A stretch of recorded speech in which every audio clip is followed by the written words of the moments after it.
నెల్లూరు జిల్లా కోవూరు నియోజకవర్గంలోని విడవలూరు మండలం దంపూరు గ్రామంలోని జరిగిన ప్రతి అడుగు ప్రజల కోసం కార్యక్రమంలో కోవూరు నియోజకవర్గం టీడీపీ ఇన్ఛార్జి పోలంరెడ్డి దినేష్ రెడ్డి పాల్గొన్నారు. దంపూరు గ్రామంలో జరిగిన అభివృద్ధి కేవలం పోలంరెడ్డి శ్రీనివాసులు రెడ్డి శాసనసభ్యులుగా ఉన్న సమయంలో మాత్రమే జరిగిందని తెలిపారు. సిమెంట్ రోడ్లు, వాటర్ ట్యాంకులు, ఎన్టీఆర్ గృహ నిర్మాణం, ఆదరణ పథకాలు, లోన్లు ఇచ్చి ప్రజలను ఆదుకున్నారని తెలిపారు. దంపూరు అభివృద్ధి విషయంలో ఎటువంటి చర్చకైనా సరే సిద్ధమని చెప్పి ఛాలెంజ్ చేశారు. రాబోయే ఎన్నికల్లో తెలుగుదేశం జయకేతనం తప్పదని, కోవూరులో గెలిచి చూపిస్తామని, మళ్లీ దంపూరు గ్రామాన్ని అభివృద్ధి చేస్తామని హామీ ఇచ్చారు. అందరికీ నమస్కారం. విడవలూరు మండలం దంపూరు గ్రామంలో ఈరోజు జరుగుతున్న ప్రతి అడుగు ప్రజల కోసం కార్యక్రమంలో ఏ ఇంటికి వెళ్ళినా, ఏ ఇంటి తలుపు తట్టినా ప్రజలు బయటకు వచ్చి బ్రహ్మరథం పడుతున్నారు. ఇవాళ ప్రజలందరూ కూడా వాళ్ళ బిడ్డలాగా నన్ను ఆశీర్వదిస్తున్నారు. ఖచ్చితంగా తెలుగుదేశం పార్టీ గెలుస్తుందని చెప్పి, అలానే గతంలో మా నాన్నగారు చేసిన అభివృద్ధి కార్యక్రమాలన్నీ కూడా గుర్తు చేస్తూ వాళ్ళందరూ కూడా వాళ్ళ ఆశీస్సులు నాకు అందిస్తున్నారు. ఇవాళ మనము వీళ్ళ అంత అపూర్వ స్వాగతం పలకడానికి కారణాలు ఒకసారి మనం అందరం అన్వేషిస్తే, ఒకసారి 2004 కన్నా ముందు మా నాన్నగారు ఆ రోజున ఎమ్మెల్యే కాదు, అప్పటికే నల్లపిరెడ్డి ప్రసన్న కుమార్ రెడ్డి గారు 4 సార్లు ఎమ్మెల్యేగా ఉన్నారు. ఈ ప్రాంతానికి దంపూరు గ్రామము అస్తవ్యస్తంగా ఉన్నింది.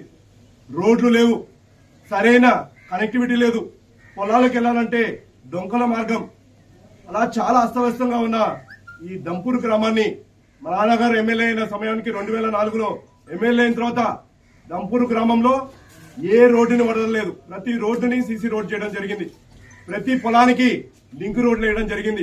ఇవాళ 2000 మందితో ఉన్న ఈ గ్రామ పంచాయతీని 50 కోట్లతో నారా చంద్రబాబు గారి సహకారంతో 2014 నుంచి 19 దాకా అభివృద్ధి కార్యక్రమాలు అభివృద్ధి చేయడం జరిగింది. వాటర్ ట్యాంకులు నిర్మించాం, అలానే ప్రతి ఇంటికి కుళాయి కనెక్షన్ ఇచ్చాం, ప్రతి రోడ్డు సీసీ రోడ్ చేశాం. ఇలా అన్ని అభివృద్ధి కార్యక్రమాలు మా నాన్నగారు చేశారు. ఇవాళ ప్రజలు స్పందనలో అది మనకు తెలుస్తుంది. ఏదైతే ఈ కార్యక్రమాలు ఉన్నాయో, జరిగిన కార్యక్రమాలు ఏవైతే ఉన్నాయో, ఆసరా పథకాలు ఇచ్చాము. ఆసరా పథకాల ద్వారా దాదాపు 60 మందికి లోన్లు ఇవ్వడం జరిగింది. అలానే ఎంతో మంది బర్రెలు కానివ్వండి, అలానే గొర్రెలు కానివ్వండి వాళ్ళు మేపుకోవడానికి, అలానే సైకిళ్ళు, వలలు ఆ రోజున గౌడ్లకి ఇవ్వడం జరిగింది. ఇలా ఎన్నో పథకాలు ఆ రోజున నారా చంద్రబాబు గారి సహకారంతో పోలంరెడ్డి శ్రీనివాస్ రెడ్డి గారు ఎమ్మెల్యేగా ఈ దంపూర్ గ్రామాన్ని తీర్చిదిద్ది అభివృద్ధి పరంలో నడిపించారు. ఇవాళ నేను వైఎస్ఆర్సీపీ పార్టీని, ఎమ్మెల్యే ప్రసన్న కుమార్ రెడ్డి గారిని సూటిగా అడుగుతున్నాను, మీరు అసలు ఈ 4 ఏళ్ల 3 నెలల్లో దంపూర్ గ్రామానికి ఏం చేశారు? ఏ అభివృద్ధి కార్యక్రమాలు చేశారు? గతంలో మేము చేసిన అభివృద్ధి కార్యక్రమాలు మేము చూపించడానికి మేము రెడీగా ఉన్నాం. మీరే అభివృద్ధి కార్యక్రమాలు చేశారో మీరు చూపించగలరా? దీన్ని నేను ఓపెన్ గా చర్చకి సిద్ధంగా ఉన్నాను. ఓపెన్ ఛాలెంజ్ చేస్తున్నాను ఎమ్మెల్యే గారికి. మీరు దంపూర్ గ్రామంకి ఏం చేశారు? మీరు ఎమ్మెల్యేగా 6 సార్లు ఎమ్మెల్యేగా అని చెప్పుకొని తిరుగుతున్నారు. దంపూర్ గ్రామంలో జరిగిన అభివృద్ధి మీద మీరు చెప్పగలరా? ఒక శ్వేతపత్రం రిలీజ్ చేయగలరా అని వాళ్ళ ఎమ్మెల్యే ప్రసన్న కుమార్ రెడ్డి గారు నేను అడుగుతున్నాను. నేను దంపూర్ గ్రామ ప్రజలకి రాబోయే కాలంలో నేను మాటిస్తున్నాను. నేను ప్రజాప్రతినిధి అయిన తర్వాత ఏదైతే మా నాన్నగారు వదిలిపెట్టిన ఏదైతే లింక్ రోడ్లు కానీ, ఏదైనా మిగిలిపోయిన చిన్న చిన్న రోడ్లు కానివ్వండి, అలానే గ్రామంలో డ్రైనేజ్ సమస్య చాలా ఎక్కువగా ఉంది. డ్రైనేజ్ కానివ్వండి, అలానే వాటర్ ట్యాంక్ మేము కట్టాం, కానీ ఆ వాటర్ ట్యాంక్ ద్వారా ఇవాళ సరైన వాటర్ ఇవ్వలేని పరిస్థితిలో ఇవాళ అందరూ కూడా గ్రామస్తులు మంచినీటి సమస్యను ఎదుర్కొంటున్నారు. ఆ మంచినీటి సమస్య కానివ్వండి, అలానే మిగిలిన ఇతర అభివృద్ధి కార్యక్రమాలు అన్ని కూడా పూర్తి చేస్తానని చెప్పి ఇవాళ గ్రామ ప్రజలకి, దంపూరు గ్రామ ప్రజలందరికీ కూడా నేను ఇవాళ మాట ఇవ్వడం జరిగింది. అలానే రానున్న రోజుల్లో కోవూరు నియోజకవర్గాల అభివృద్ధికి నేను శక్తివంతంగా లేకుండా కృషి చేస్తానని ఇవాళ ప్రజలందరూ వాళ్ళ సమస్యలన్నీ కూడా నాకు బయటకు వచ్చి చెప్పడం జరిగింది. ఈ సమస్యల పరిష్కారం కోసం శక్తి వంచన లేకుండా నేను పోరాడతాను, పనిచేస్తాను. వాళ్ళకి ఎల్లవేళలా నేను అందుబాటులో ఉంటానని చెప్పి ఇవాళ దంపూరు గ్రామ ప్రజలందరికీ కూడా నేను మాటిస్తున్నాను. అలానే కోవూరు నియోజకవర్గ ప్రజలందరూ కూడా నేను మాటిస్తున్నాను. అలానే ఇవాళ మనం చూస్తున్నాము, జగన్మోహన్ రెడ్డి గారు, అలానే ప్రసన్న కుమార్ రెడ్డి గారు ఇవాళ ఏం చెప్తున్నారంటే, తెలుగుదేశం పార్టీకి మీరు ఓటేస్తే మీకు పథకాలన్నీ రద్దయిపోతాయి, ఏదైతే పథకాలు మేము ఇస్తున్నారో అవన్నీ రావని చెప్పి వాళ్ళ దుష్ప్రచారం చేస్తూ ముందుకు సాగుతున్నారు.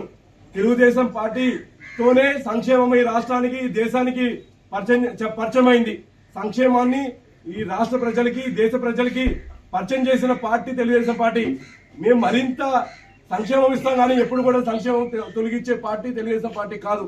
ఇవాళ ప్రజలందరికీ మన స్వర్గీయ శ్రీ నందమూరి తారక రామారావు గారి శత జయంతిని పురస్కరించుకొని మినీ మేనిఫెస్టోని మేము విడుదల చేయడం జరిగింది. అందులో మహిళలకి అలానే బీసీలకు అలానే యువతకి పెద్ద ఎత్తున మేము పథకాలు ప్రవేశపెట్టాం. అందులో ముఖ్యంగా మహిళల కోసము ఆడబిడ్డ నిధి, అలానే తల్లికి వందనం పథకం, అలానే ఉచిత ఆర్టీసీ బస్సు ప్రయాణం, అలానే గ్యాస్ సిలిండర్లు 3 గ్యాస్ సిలిండర్లు ఉచితంగా ఇచ్చేది. అలానే నిరుద్యోగులు ఎవరైతే ఉన్నారో నిరుద్యోగులకి నిరుద్యోగ వృత్తితో పాటు వాళ్ళకి 20 లక్షల ఉద్యోగాలు కల్పించడం. అలానే అన్నదాతలు చాలా ఇబ్బంది పడుతున్నారు. ఆ అన్నదాతలు ఇబ్బంది తొలగడానికి గతంలో ఉన్న ఏదైతే పథకాలు ఉన్నాయో భూసార పరీక్షలు కానివ్వండి, రైతు రథాలు కానివ్వండి, అలానే రైతు పరికరాలు కానివ్వండి, అవన్నిటితో పాటు అదనంగా 20,000 రూపాయలు అన్నదాతకి మద్దతుగా ఇవ్వబోతున్నాము. ఇలా ఎన్నో సంక్షేమ పథకాలు మేము ప్రజలకు తీసుకొస్తున్నాము. ఇప్పటికే ఈ పథకాలు విన్న వైఎస్ఆర్సీపీ పార్టీ మొత్తం కుదేలైపోయి ఒక నిశ్చయించుకొని అందరు బ్యాగులు పట్ట సర్దుకొని నియోజకవర్గంలో ఉన్న సంపదను ఎలా దోచుకోవాలనే దాని మీద ధ్యాస పెట్టారు. రాబోయే తెలుగుదేశం పార్టీలో సమిష్టి అభివృద్ధి చేస్తాము, అభివృద్ధితో కూడిన సంక్షేమాన్ని ప్రజలకు అందిస్తామని ఈ సందర్భంగా తెలియజేస్తూ